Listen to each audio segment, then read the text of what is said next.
lumitaw din naman na ang dating economic advisor ng former president na si Michael Yang ay actually involved sa illegal drug trade. So gusto po nating matanong kasi ang postura po ng dating Pangulo ay staunch enemy of illegal drugs, pero malalaman natin, Mr. Chair, na ganun pala ang ilan sa mga aktibidad ng kanyang economic advisor.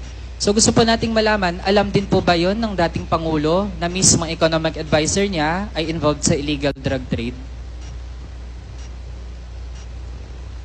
Are you really sure?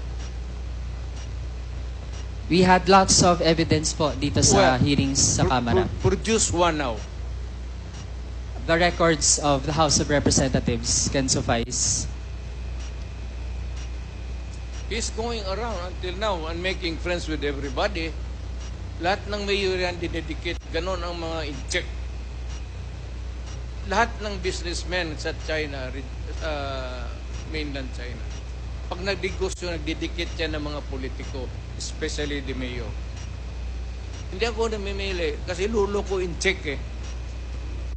So ano bang problema ko kung maglapit yan dito, puro kriminal? Magipag-inuman ako ng kriminal. Pagkatapos niyan, barilin ko. Wala mang problema sa akin yan. Pagkainin ko, tapos pagbusog na, lasingin ko. Tapos, tatapon ko. Kaso Mr. Chair, hindi lang po yun kainuman. Mismo, presidential economic advisor, ganun pala ang ginagawa. So it seems like parang naging mafia po ang gobyerno natin nung nakarang administrasyon. And with that, I end my interpellation, Mr. Chair. Thank you. Mr. Chair, kung buhay pa yan, ibig sabihin, hindi yan durugista. Hindi ko itataya yung pagkatao ko. Mayor, presidente, tapos mag-ano-ano ka ng ano lang. Okay, salamat po, Mr. President. Thank you, Congressman Manuel.